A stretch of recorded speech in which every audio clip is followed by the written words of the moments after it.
નવસારીના જલાલપુરના 8 ગામમાં ગાંજાની ખેતીનો પર્દાફાશ। સનિકો મેટલ વર્કના કારખાનાની પાછળ ગાંજાની ખેતીનો ખુલાસો। કારખાનાના સંચાલક સંદીપ પટેલની પોલીસે ધરપકડ કરી છે। તો ગાંજાનું ખેતર ઝડપાયું છે નવસારીમાંથી કે જલાલપુરના 8 ગામમાં ગાંજાની ખેતીનો પર્દાફાશ થયો। સનિકો મેટલ વર્કના કારખાનાને પાછળના ભાગે ગાંજાની ખેતીનો ખુલાસો। કારખાનાના સંચાલક સંદીપ પટેલની પોલીસે ધરપકડ કરી છે।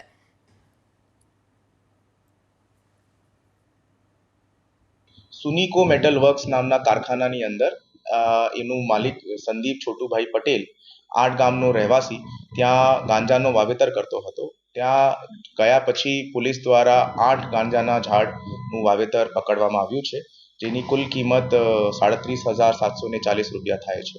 ગયા મહિનાની અંદર ડ્રગ ફ્રી નવસારી કેમ્પેન હેઠળ આ નવસારી પોલીસ દ્વારા 8મો કેસ નોંધવામાં આવ્યું છે અને ગયા વર્ષ પ્રમાણે ઓલરેડી 1 માસની અંદર 2 ગુના કામગીરી નવસારી જિલ્લા પોલીસ દ્વારા અત્યારે કરવામાં આવી છે અને ડ્રગ ફ્રી નવસારી કેમ્પેન હેઠળ આ ઝુંબેશ જો છે પોલીસની આગળ પણ ચાલુમાં રહેશે।